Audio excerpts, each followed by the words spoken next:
안녕하세요. 오늘 우리가 함께 살펴볼 자료들은 구원의 투구라는 상당히 흥미로운 개념을 다루고 있습니다. 네, 에베소서 6장에 나오는 하나님의 전신갑주의 일부죠. 맞아요.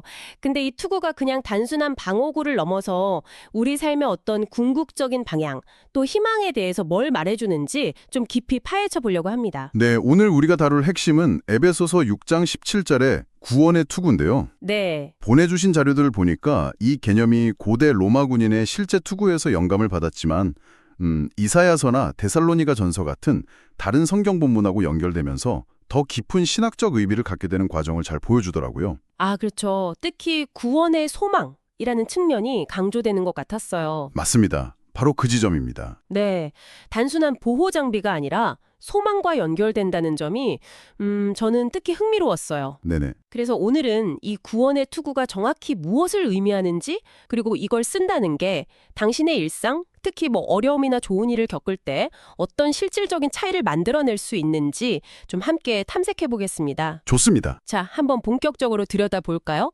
우선 투구 자체에 대한 이미지부터 시작해 보죠. 자료들에서 로마 군인의 청동 투구, 페리케팔라야가 언급되던데요. 네, 맞아요. 머리 전체, 그러니까 이마부터 목덜미, 뺨까지 다 보호하는 아주 실용적인 장비였다고요. 그렇죠. 그 이미지가 이제 1차적인 배경이 되는 거죠. 근데 자료들은 바울이 단순히 이런 물리적인 보호만을 염두에 둔 건 아니라고 지적해요. 아, 어떤 점에서요? 중요한 연결고리를 이사야 59장 17절을 제시하는데 여기서는 하나님께서 직접 구원을 자기 머리에 써서 투구로 삼으신다는 정말 놀라운 이미지가 등장합니다. 하나님께서 투구를 쓰신다니 그 발상 자체가 굉장히 강렬하네요. 이게 어떤 맥락에서 나온 이야기인가요? 그 이사야서의 해당 부분을 보면요. 죄와 불의 때문에 고통받는 이스라엘 공동체를 향한 하나님의 구원 의지를 보여주는 거예요. 아, 마치 하나님께서 직접 전투에 나서는 용사처럼 구원의 투구를 딱 쓰시고 당신의 백성을 구원하시겠다는 그런 강력한 약속의 표현인 거죠. 네. 여기서의 투구는 하나님의 구원 행동, 그 능력 자체를 상징한다고 볼 수 있어요. 아, 그러니까 하나님 자신의 구원 행동을 상징하는 투구군요. 그렇죠. 그런데 우리가 써야 할 투구는 이것과 약간 다르다고 자료들은 설명하더라고요. 데살로니가전서 5장 8절을 인용하면서 구원의 소망의 투구라고 부르던데요. 이 차이점은 왜 중요할까요? 그거 아주 중요한 지점입니다. 하나님이 쓰시는 투구가 구원을 성취하시는 능력을 나타낸다면 우리 신자들이 쓰는 투구는 그 구원의 완성에 대한 희망, 그러니까 미래에 대한 확신을 의미하는 거죠. 미래에 대한 확신이요? 네. 데살로니가전서 5장 8절에서는 믿음과 사랑에 호심경을 붙이고 구원의 소망의 투구를 쓰자 이렇게 권고하거든요. 네네.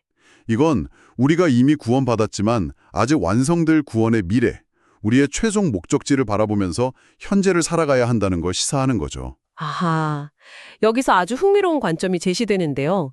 그러니까 예수 그리스도가 이 두 가지 투구를 모두 쓰셨다는 해석이 있더라고요. 구원의 투구를 쓰시고 우리를 위해 십자가에서 구원을 이루셨고 동시에 구원의 소망의 투구를 쓰시고 십자가 너머의 부활이라는 새로운 종착역을 바라보셨다는 거죠. 그 히브리서 12장 2절 말씀하고 연결되는 해석이 참 인상적이었습니다. 바로 그 새로운 종착역이라는 개념이 이 구원의 소망의 투구가 우리에게 주는 핵심적인 메시지입니다. 네. 자료에 포함된 한 비유가 이걸 아주 잘 설명해 주는데요. 그 지하철 노선 연장 비유 있잖아요. 아, 네네. 대구 지하철 1호선 안심역이 원래 종점이었는데 하양역까지 연장된 사례를 들었죠. 네, 그것처럼 모든 인류의 보편적인 종착역은 사실 죽음인데 그렇죠. 예수 그리스도를 통해서 부활이라는 새로운 종착역이 우리에게 주어졌다는 비유였어요. 와, 죽음이 끝이 아니라니. 네, 죽음이 끝이 아니라는 거죠. 정말 혁명적인 관점이네요. 근데 문제는 우리가 이 새로운 종착역을 너무 쉽게 잊어버린다는 점이라고 자료들은 또 지적하더라고요. 맞아요. 현실의 어려움이나 혹은 반대로 현실의 안락함 속에서 여기가 끝인가 보다. 더 이상 갈 곳은 없어. 이런 생각에 사로잡히기 쉽다는 거죠. 네. 그래서 목적지를 혼동하는 게 얼마나 위험한지를 보여주는 두 가지 에피소드가 자료에 있었죠. 아, 네. 그 장인어른 마중 나가면서 엉뚱한 기차역으로 갔던 이야기. 네네. 그리고 또 하나는 장례식장을 착각해서 전혀 다른 곳으로 갔던 이야기요. 하하, 그렇죠. 듣기에는 재미있는 실수담인데 당사자에게는 정말 식은땀 나는 순간이었겠죠. 근데 이게 영적인 차원에서 우리가 가야 할 최종 목적지인 부활을 잊거나 다른 것과 혼동하면 그 결과는 훨씬 더 심각할 수 있다는 걸 잘 보여주는 예시였어요. 아, 여기가 내가 내릴 역이 아니지 하는 인식이 분명해야 한다는 강조가 참 와닿았습니다. 맞습니다. 목적지에 대한 확신이 없으면 길을 잃거나 엉뚱한 곳에서 여정을 마칠 수도 있다는 경고죠. 네, 따라서 구원의 소망에 투구를 쓴다는 건 우리의 시선을 항상 최종 목적지인 부활에 고정시키는 일종의 훈련과 같다고 볼 수 있습니다. 그렇다면 이 투구를 쓰는 것이 구체적으로 당신의 삶에 어떤 실제적인 힘을 발휘할 수 있을까요? 자료들은 크게 두 가지 상황, 즉 상실의 문제와 누림의 문제에 적용될 수 있다고 설명하던데요. 네. 먼저 상실의 문제부터 좀 살펴볼까요? 네, 첫 번째는 상실의 문제입니다. 살면서 우리는 필연적으로 많은 걸 잃게 되잖아요. 기회를 놓치기도 하고, 관계가 끊어지기도 하고, 재물을 잃거나 건강이 나빠지기도 하고요. 그렇죠. 심지어 생명까지도. 네, 궁극적으로는 우리 자신의 생명까지도요. 이런 상실 앞에서 절망하거나 압도당하기 쉬운데 세상은 종종 그 상실이 최종적인 현실이라고 말하죠. 맞아요. 어쩔 수 없다. 이게 끝이다 이런 생각이 들기 쉬운데요.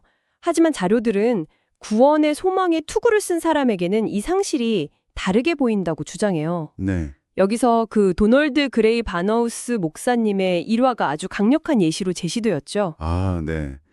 아내를 잃은 슬픔 속에서 딸이랑 차를 타고 가는데 큰 트럭의 그림자가 차를 휙 덮고 지나가는 경험을 하잖아요. 네. 그때 바나우스 목사님이 딸에게 던진 질문이 핵심이죠.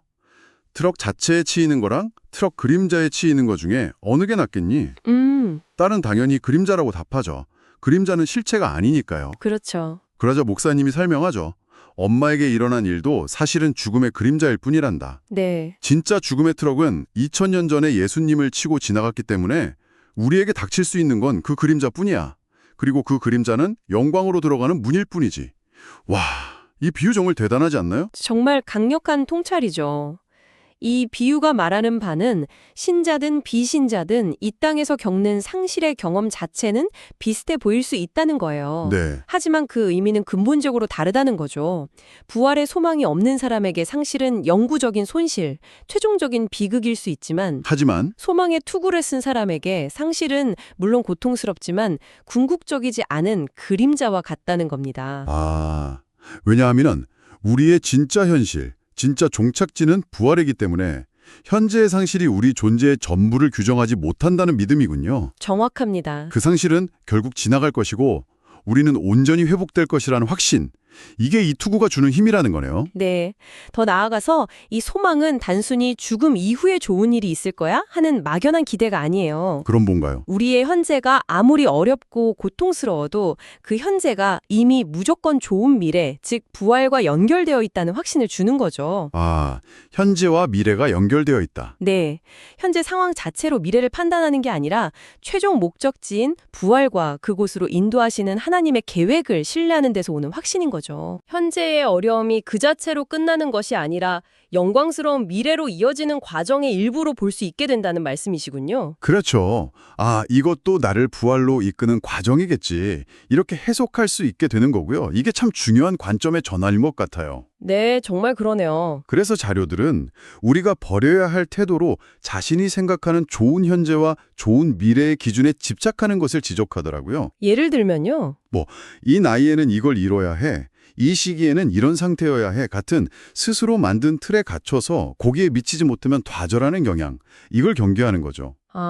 부활의 소망을 가진 사람은 현재의 어떤 질에 일희일비하기보다 자신의 현재가 궁극적으로 무엇과 연결되어 있는지를 더 중요하게 여긴다는 설명입니다. 그렇다면 두 번째, 누림의 문제는 어떤가요? 좋은 일이 있을 때, 예를 들어 학업이나 직장에서 성공하거나 건강하거나 관계가 좋을 때도 투구를 써야 한다는 주장은 좀 의외였어요. 좋은 건 그냥 즐기면 안 되나요? 왜 이때도 투구가 필요하다고 할까요? 좋은 것을 누릴 때 발생하는 위험이 바로 안주입니다. 안주요? 네, 현재의 만족감에 취해서 이 정도면 충분하다. 여기가 내 최종 목적지인가 보다. 이렇게 착각하기 쉽다는 거죠. 이것이 바로 영적으로 구원의 투구를 벗는 행위와 같다고 자료들은 경고해요. 지금 누리는 좋은 것들이 너무 좋아서 장차 올 훨씬 더 좋은 것, 즉 부활의 영광과 하나님 자신을 향한 기대를 잊어버리게 될 위험이 있다는 겁니다. 아, 그래서 자료들에서는 땅의 것들이라는 주제를 다룬 책을 인용하면서 균형을 강조했군요. 네, 맞아요. 위의 것을 생각하고 땅의 것에 생각할란 명령과 하나님께서 지으신 모든 것이 선함에 감사함으로 받으면 버릴 것이 없다는 말씀 사이에서 어떻게 균형을 잡을 것인가 하는 문제 제기였죠. 네, 그 균형점을 찾는 열쇠로 고린도전서 10장 31절 먹든지 마시든지 무엇을 하든지 다 하나님의 영광을 위하여 하라는 말씀을 제시합니다. 네. 핵심은 하나님이 주신 선한 것들을 감사히 누리되 그 누림이 우리를 하나님에게서 멀어지게 하는 게 아니라 오히려 더 가까이 이끌어가도록 해야 한다는 것이죠. 자료에 나온 그 단호박 케이크 비유가 재미있었어요. 아, 네네. 케이크를 정말 좋아하는 사람이 아내가 만들어준 케이크를 맛있게 먹으면서 그 케이크 자체에만 빠지는 게 아니라 케이크를 만들어준 아내에게 깊이 감사하고 더 큰 사랑을 표현한다면 그 케이크는 두 사람의 관계를 더 풍성하게 만드는 도구가 된다는 거죠. 정확합니다. 바로 그거예요. 마찬가지로 우리가 이 땅에서 누리는 좋은 것들, 성공, 건강, 관계, 아름다움 같은 것들 경험할 때 그것들을 주신 하나님을 더 깊이 생각하고 감사하며 사랑하게 되는 방향으로 나아가야 한다는 겁니다. 아, 와, 이 땅에 이것도 이렇게 좋은데 하나님께서 예배하신 영원한 부활의 기쁨과 영광은 얼마나 더 놀라울까 하는 그런 기대로 이어져야 한다는 거죠. 네. 조지 허버트의 시에서처럼 눈앞이 아름다운 유리창, 즉 이 땅의 좋은 것을 통해 그 너머의 하늘, 하나님과 영원한 나라를 바라보는 것과 같다는 설명이 인상 깊었습니다. 그렇군요. 그러니까 누림 속에서 투구를 쓴다는 것은 현재의 좋은 것들을 부정하거나 외면하는 게 아니라 오히려 그것들을 통해서 최종 목적지인 부활의 영광과 그것을 주실 하나님을 더욱 소망하게 되는 것을 의미하는군요. 네, 맞습니다. 자칫하면 안주하거나 교만해질 수 있는 순간에 시선을 다시 궁극적인 목적지로 향하게 하는 장치네요. 이 모든 논의의 중심에는 결국 예수 그리스도가 계시다는 점을 자료들은 강조합니다. 네. 앞서 잠깐 언급했지만 그분은 우리를 위해 친히 구원의 투구와 구원의 소망의 투구를 쓰셨어요. 그렇죠. 십자가라는 극심한 상실과 고통, 하나님과의 단절이라는 그 아픔 속에서도 그 너머에 있는 기쁨, 즉 부활이라는 영광스러운 종착역을 바라보셨고 마침내 그 길을 완성하셨습니다. 그리고 그분이 완성하신 부활의 소망을 오늘 당신에게도 또 우리에게도 선물로 주셨다는 것. 바로 그거죠. 우리가 쓰는 구원의 소망의 투구는 바로 그분의 승리에 근거하고 있다는 사실이 중요하죠. 우리가 홀로 소망을 만들어내는 것이 아니라 이미 승리하신 분이 주신 소망에 참여하는 것이니까요. 네, 그렇습니다. 자, 오늘 우리는 당신이 보내주신 자료들을 바탕으로 구원의 투구, 특히 구원의 소망의 투구에 대해 깊이 있는 대화를 나눠봤습니다.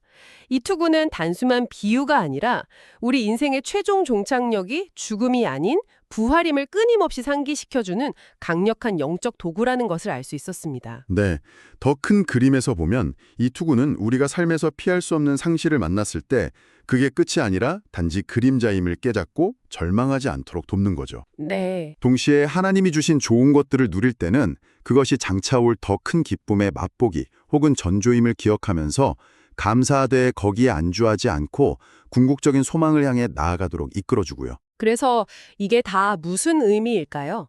결국 이 구원의 소망의 투구는 당신이 매일 마주하는 크고 작은 어려움과 기쁨들을 바라보는 당신의 관점을 근본적으로 변화시킬 잠재력을 가지고 있다는 것입니다. 그렇죠. 상실 속에서는 흔들리지 않는 소망을, 누림 속에서는 더 깊은 감사와 더 큰 기대를 발견하게 하는 거죠. 오늘 나눈 이야기들을 당신의 삶에 비추어 볼 때 이런 질문을 한번 던져볼 수 있겠습니다. 당신이 현재 직면하고 있는 가장 큰 상실감이나 혹은 가장 크게 누리고 있는 복 앞에서 이 구원의 소망의 투구를 쓴다는 것은 구체적으로 어떤 생각과 태도의 변화를 가져올 수 있을까요? 상실이 영원하지 않은 그림자임을, 누림이 더 큰 영광의 전조임을 믿는 것이 당신의 지금 이 순간에 어떤 실질적인 차이를 만들 수 있을지 잠시 생각해 보시면 어떨까 싶습니다. 네, 그 성찰이 앞으로 당신의 삶을 더욱 단단하고 풍요롭게 만들어가길 기대합니다. 오늘 이 깊은 탐구에 함께해 주셔서 감사합니다.